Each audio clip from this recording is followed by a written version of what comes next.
So after queuing for 3 hours, melting in the sun and using Uber for the first time, I've bagged myself a brand new OnePlus 5. To give some context, OnePlus held pop-up stores around the world, where you could be one of the first to buy a OnePlus 5. So me being the fanboy I was, I hopped on a bus and went down there. It was totally worth going though, and they were giving away free drinks, and I also got over 50 quid's worth of free goodies. I'll put a picture in right now.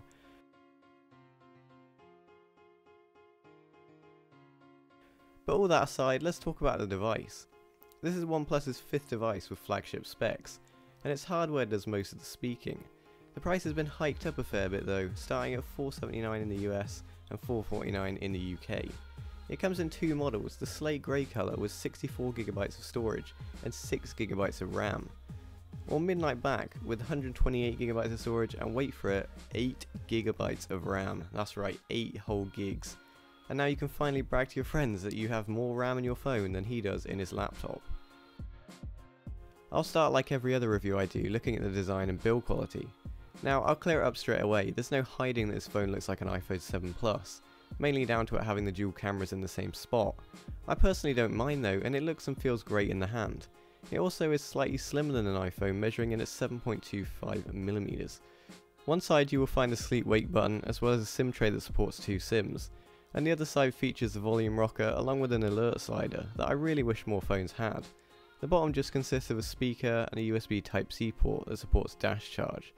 OnePlus was also kind enough to keep the headphone jack, after messing with everyone in the launch event. We'll notice that we ditched the 3.5mm headphone jack. Just kidding, of course the OnePlus 5 had a headphone jack. On the front, in between the rather disappointingly large bezels, there is a 1080p optic AMOLED display. So although colours are extremely vibrant thanks to the AMOLED panel and text is sharp, it doesn't feature a Quad HD screen. I know a lot of people will find this frustrating, and it really is a shame they couldn't go that extra mile. Don't get me wrong though, it really looks great and colours are just as good as any Samsung screen. 1080p is enough and you wouldn't notice much of a difference anyway. Under that screen, the fingerprint scanner is nicely placed and is quicker than ever, unlocking your phone at lightning speeds. OnePlus said 0.2 seconds and they were not wrong. It's not a physical button, just a pad, and it's flanked by 2 capacitive buttons which are system customizable. The internals of this device is where it's at though, since they didn't skimp on specs. The device is running the latest Snapdragon 835 chip, which is on par with the HTC U11 and Galaxy S8. This Midnight Black variant also features 8GB of RAM, and even though it's overkill, it really is the icing on the cake. Multitasking is crazy quick and apps rarely refresh. I have no complaints about the speed of the device, and it handles every app I've thrown at it with no trouble. It really is a beast. I should also mention that it has an Adreno 540 GPU, and the storage is UFS 2.1 speeds, which reaches read speeds of 700MB a second, compared out to the OnePlus 3T, which only reached speeds of 400MB a second. I should just mention too that after writing this review, it's become apparent that a lot of users are noticing a jelly effect when scrolling. It's only slightly noticeable but can be annoying.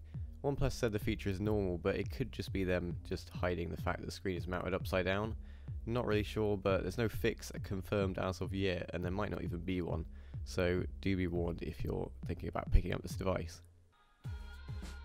It's a mostly stock Android experience using the OnePlus 5, and it comes with Nougat 7.1.1 right out of the box. It's running OnePlus's own Oxygen OS, which has some nice customization options and improvements over vanilla Android. Something quite disappointing is the battery size. Coming in at 3300 mAh, it's actually a downgrade from the OnePlus 3T, but you can still enjoy dash charge, which is the fastest charging phone technology right now and will give you a day's power in half an hour.